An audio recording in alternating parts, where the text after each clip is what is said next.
roots of Orthodox spirituality. Lord, have mercy. Lord, have mercy. A wondrous journey into Orthodoxy. Lord, have mercy. Prepared and presented by Angeliki Antonakou, Lekea.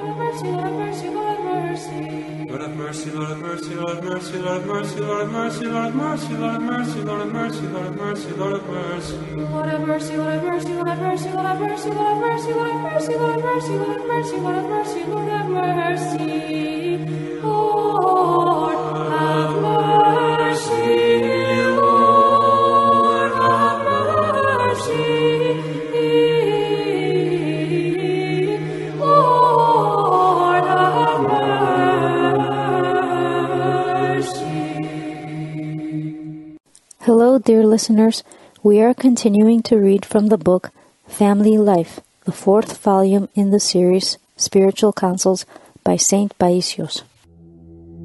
Blessed are you, O Lord, teach me your statutes. Sharing in the pain of others.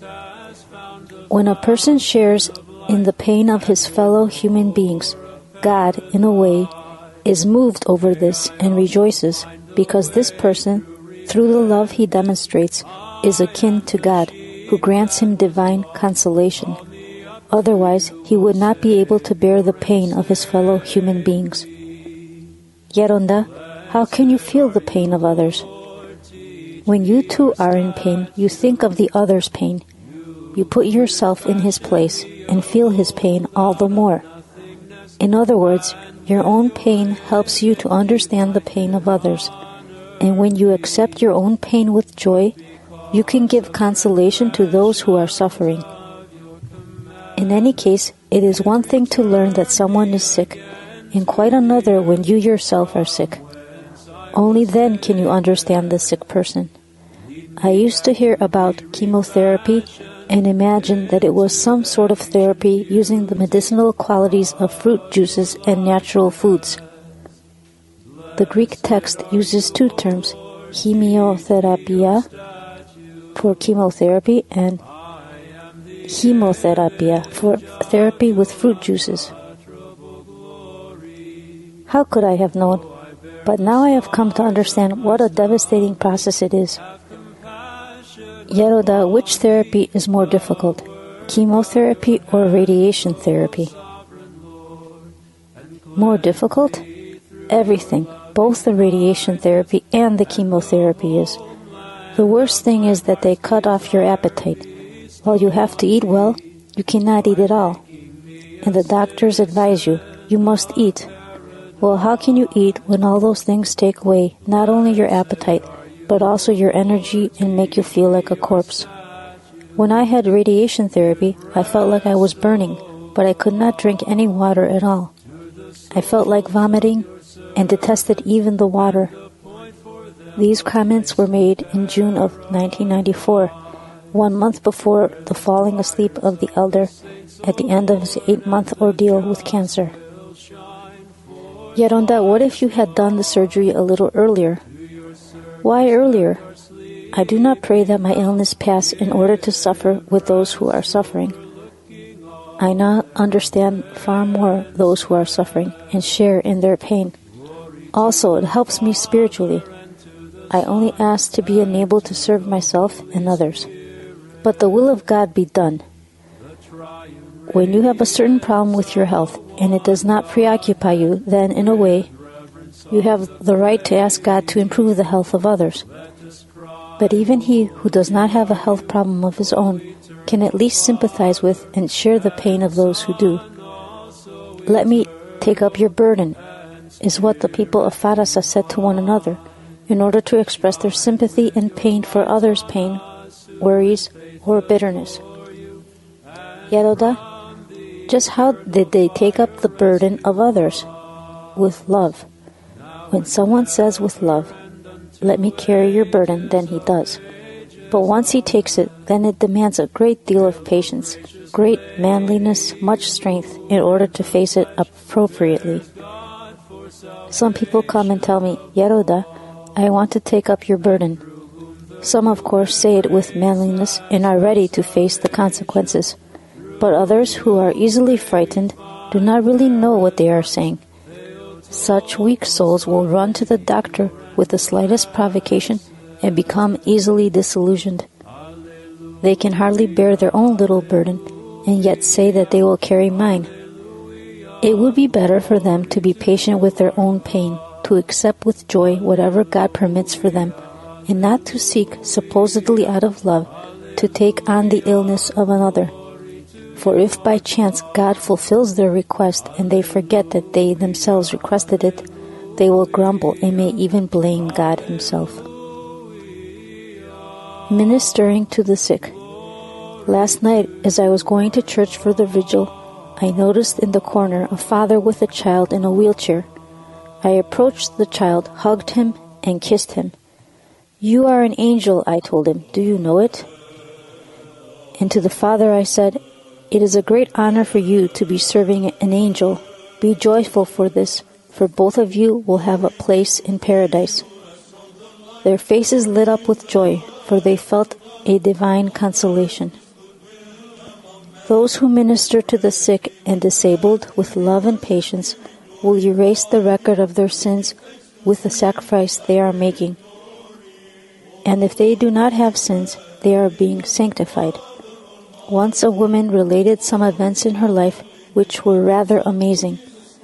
I was puzzled because they were conditions we usually find in the lives of saints, and she was just a simple woman. When she told me how she had passed most of the years of her life, I realized that her entire life was one of sacrifice. From a young age, she took care of sick people, as in her paternal home. There also lived the grandfather and the grandmother, who were elderly and sick and had to be taken care of. When she got married, she lived with her in-laws, who were also sick. Later, her husband got sick and was bedridden, so she took care of him. In other words, this woman went through her entire life ministering to sick people. All through these years, she yearned to study, to go to a vigil, but never had time. But because she was justified, God in the end gave her His grace all at once.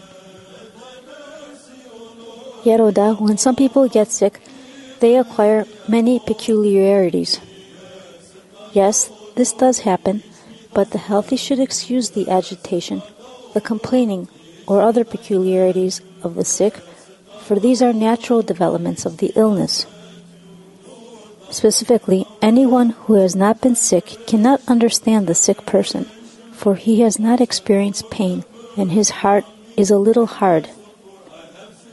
Those who minister to a sick person, someone confined to a bed, need to be very careful not to make that person groan. They may be caring for the person for years, but if they make him groan in despair just once at the end of his life, they lose everything. It is a serious matter for the soul to depart this life with a sigh or a groan. However, those who made the sick person groan will later be tormented by the devil, who supposedly refines their conscience.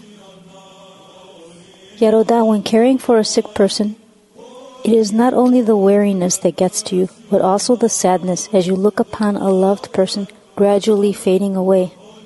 Yes, but God provides for all. You see, when one member of a family becomes ill, the whole family is affected and feels his or her pain. And if it is the father who gets sick and can't work, then the entire family not only feels the pain, but also experiences misfortune. They agonize. Will our father live or die? He is tormented, and all the others in the family are tormented as well. He fades away. Others around him also fade. Then the mother has to take on more work. She must take care of the children, go to the hospital, and look after the sick person. In other words, when someone becomes sick with a serious illness, he himself suffers, tires, and often wishes to die. But his family members who care for him also worry over him, suffer hardships, and become tired. And the closer and more loving the family is, God will allow in the end for the sick person and those who minister to him to suffer even more, to feel even more pain, until they reach the point of saying, "May God take him that he may rest," and that they too may rest. You see, when a family is very united in love, and the parents die suddenly without an illness, and neither the parents nor their children suffer because the children didn't need to take care of the parents, the pain of separation becomes very grievous for the children. Yeroda, how much can emotions affect physical health? When someone is not distressed, the physical pain is lessened. When one is distressed, this unhealthy mental condition adversely affects the health of the body. Take a cancer patient whom the doctors have written off. If he believes in God and finds himself in a joyful spiritual environment, he may live longer. However, under different circumstances, he may waste away from worry and despair within a few weeks. Sometimes a person can be healthy from a medical point of view. His tests do not show anything. But if he has something which disables him emotionally, then he may not be really healthy. For most illnesses begin because of some sort of worry. All people have some sensitive point. Distress will strike one person in the stomach, another in the head. The best medicine for an illness is spiritual joy, because it pours divine grace into the soul. Spiritual joy has the greatest healing power for all illnesses. It is the divine self which heals the wounds, while worry irritates them. The suffering of the ill and trust in God. Yeroda, if someone has a very serious illness and decides to commit himself to God, will he be doing the right thing? If he has no responsibilities, he can do whatever he wants. But if he does have responsibilities, this will also depend upon others. I too went to the doctor involuntarily and without my will. But if I had not gone for that simple examination, which the doctor conducted, my intestine would have become completely blocked. In that case, I would have taken some liquid nourishment for a while and then goodbye. Everything would have ended. He said, one simple examination, and that got the ball rolling. CAT scans here, cardiologist there. Now the white blood platelets are down. Now they are up. Incisions, sutures. And in the end, what came of it all? As it is apparent, I will be staying here. Usually we say, the sick must first see to it that they get all the help they can, and when they've exhausted all human help, they should turn to God for help. But we must not forget that in order to receive human assistance, one who is suffering from a serious illness has to go through a great ordeal, a virtual martyrdom. They have to do so many tests, operations, transfusions, chemotherapies, radiation treatments. Then you have injections for transfusions, injections for the liquid medications. Then you have veins collapsing, tube feedings through the nose, inability to sleep. And all these things take place just to do that which is humanly possible. Do you understand? It is not a simple matter like, for example, an infected wound with pus, where once the pus is removed, then the wound is healed. These are complicated procedures, which is why we should not take comfort in saying that a patient is in the hands of good doctors. Instead, we must keep in mind that for a patient to be helped medically, he must undergo an entire ordeal, and we should be praying that Christ will give him the patience to go through it all. We must also pray for the doctors to be enlightened and do the right thing, for they can make mistakes, especially if they are not humble. You see, when the house falls apart, the homeowner cannot stay in it. The same is true with the owner of the body, the soul. It cannot stay if the house, the body, falls apart. In these days, efforts are made to keep the homeowner in his house with iron and with steel, with the use of vitamins A, B, C, that is to say, to help the sick with the use of scientific knowledge. But not everyone can be helped with the aid offered. Instead, their life is simply extended for a period of time, or rather, their pain is extended. For scientific knowledge is not enough. You also need faith and prayer. Sometimes I see, even here at the monastery, the sisters who are doctors want to help the patient more with their scientific knowledge rather than with their trust in God and with prayer. But the prayer of the heart will grant them a higher medical degree because they will put an end to the human science. When love with pain is cultivated for all people in general, then the divine powers are energized as long as there is profound humility in the soul and one does not become prideful by usurping such powers from God and imagining that they are His own. We must also not forget that Christ can cure what cannot be cured by the doctors. For this to happen, there must be a good reason, and the believer must be very faithful and wholly given to Christ. In other words, Yaroda, are you saying that people who suffer should not seek medical help? I do not mean that, my child. I am not saying don't give him oxygen, that he may choke to death. What I'm trying to talk about is the ordeal an ill person goes through just to get some human assistance. And I'm also trying to say that we should pray that Christ will help ill people so that they don't have to go through those ordeals. If the illness is very serious, we should pray that Christ take away the illness with just one of His loving caresses. For if Christ caresses the patient gently on the arm, everything can go away, and the patient will be healed. After that, there is no need for medicine or for bitter ordeals, and if He should caress their face, it is even better. Now, if He should give them a hug, it will even soften their heart. Do you understand? All of this requires great faith, however. If the patient himself does not have faith, he does not recover.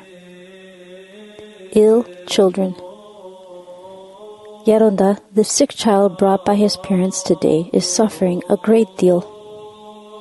Well, he will gradually recover, but a certain sensitivity will remain to remind him of his illness, and this sensitivity will be spiritually helpful to the child. Little children who have leukemia, Yaroda, also suffer a great deal.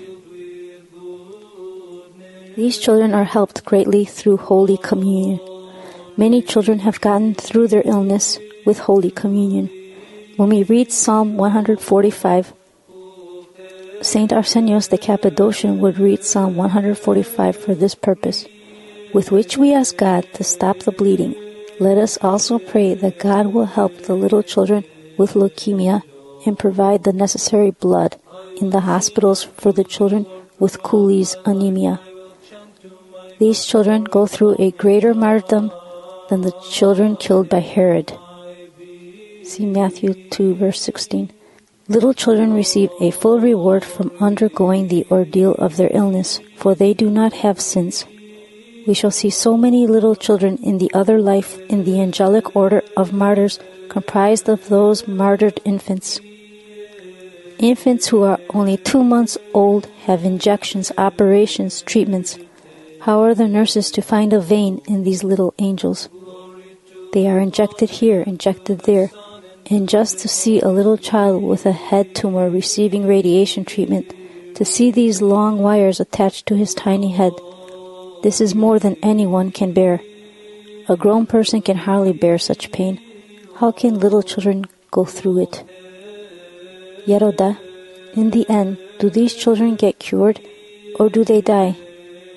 Well, many of them die, but how can the parents let them go? Yaroda, is it a worthwhile effort for pediatricians to try to keep premature babies alive? The doctors must try to do everything they can to save them, but at the same time, they must pray for them as well. They can pray, "My God, if this child is to live and suffer all his life, then I beseech you, please take him." The doctors must also arrange for the baptism of these infants, and then they will greet the doctor's arrival in paradise with lit candles. And when the children are older, the doctors must be careful about how they will inform them of the diagnosis. A doctor told an 8-year-old child, "You will go blind." The father came and told me in front of the child. We took him to specialists abroad, and they told us that the child will become blind.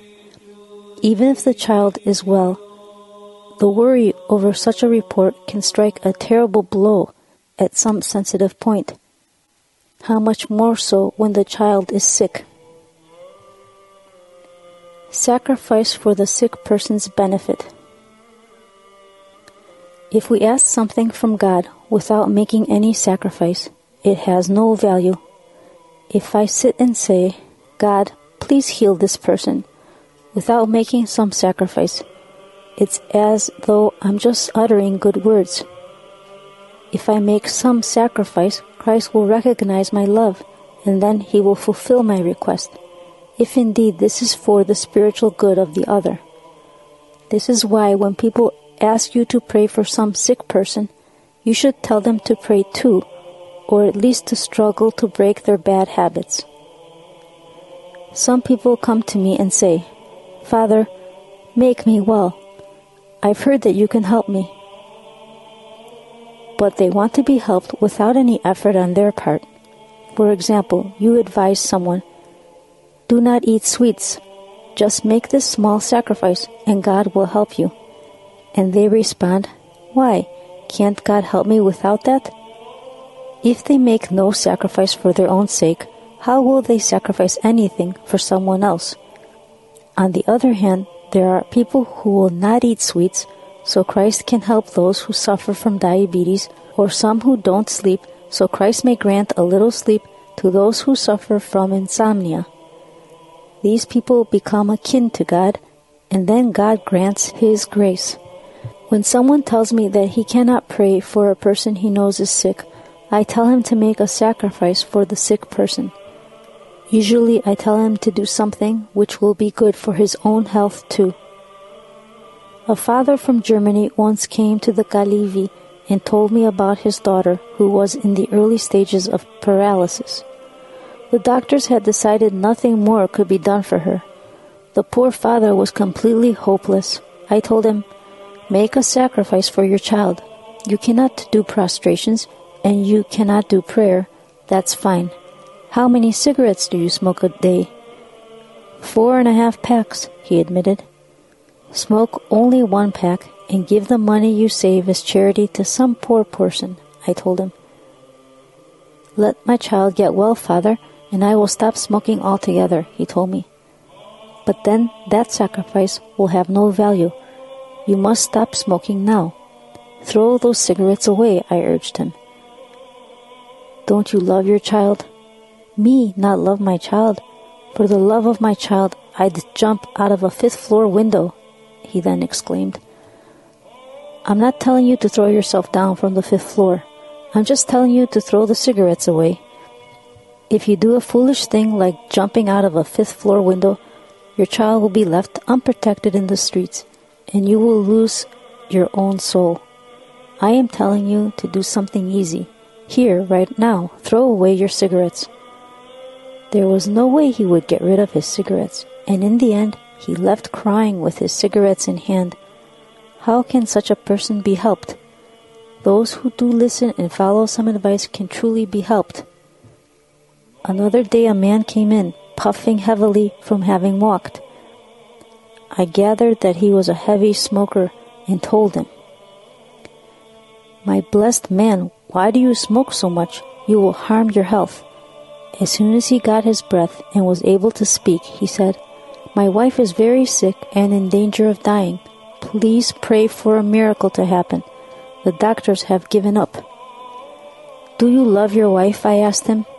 "I love her," he told me. "Then why don't you also do something to help her?" "She did whatever she could. The doctors did whatever they could. And now you come here to ask me also to do something and to pray for God to help her. But what have you done to help your wife?"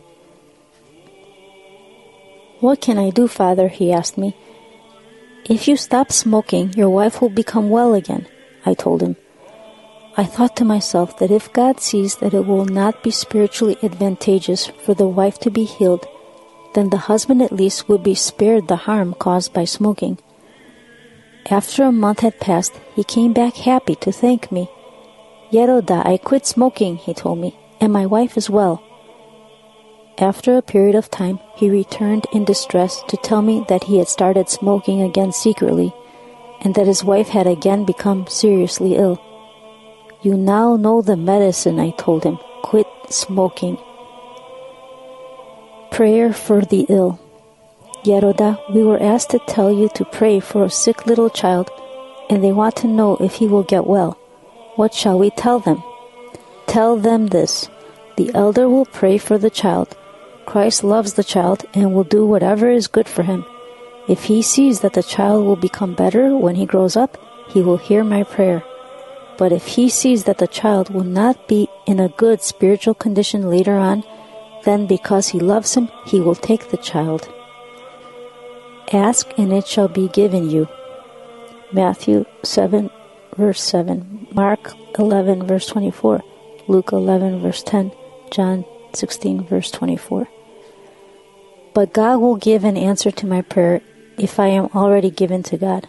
Otherwise, why should he give me life just to go astray? Whether a sick person lives or dies, I still rejoice for the opportunity to pray for him. Yeroda, is it a good thing to pray for our health? It is better when we seek God's help to liberate us from our passions. In other words, we should first seek the kingdom of God. If we beseech God to heal us, we are consuming our heavenly property. But when we are unable to endure the pains of our illness, then we can ask God to heal us, and he will act accordingly. Yeroda, whether or not a sick person will benefit from the prayer we do also depends upon what the patient himself is asking from God. Is this right? The sick person who asks God to heal only him and does not pray for the health of other sick persons does not do well. You, sister, when you were in the world and working in the hospital, what did you do when the sick people were not able to say the Jesus prayer? I said it for them, Yeroda. Yes, for you that is good, but the patient must also say some prayer. He too said prayerfully, "O my Panagia," or "O my Panagia, save me." But Yeroda, isn't our perseverance in enduring the pain of illness a form of prayer? Yes, exactly. It is that too. When someone asks you to pray for him, for on such and such a day and time he will enter a hospital for surgery, you must begin praying from the time you are asked. Don't wait until he enters the operating room to pray. In church services, when the priest says, "Let us pray for those who are lying in sickness," respond by saying, "Lord, have mercy," with pain in your heart. But if you wait to hear the pitch pipe play do in order to say a musical "Lord, have mercy," your mind will be on the pitch do and on the tune, and the poor sick people who are suffering will be waiting for a little help from you. They have their pain. You, who do not have pain, ought to pray for them with pain that they be helped. Since you are not sighing on your bed of sickness, at least sigh in your prayer for the sick. If the healthy do not do a little praying for the sick, Christ will tell them in the future, "You had your health and did not pray for those who are suffering? I know you not." Matthew 25, verse 12. If we do not pray for one who is ill, the ailment will follow its natural course. But if we do pray, there is the possibility that it will change its course. This is why you should always pray for the ill. Dear listeners, our show has come to an end. Thank you for listening. We will continue once again where we left off in our next show. Until then, be well.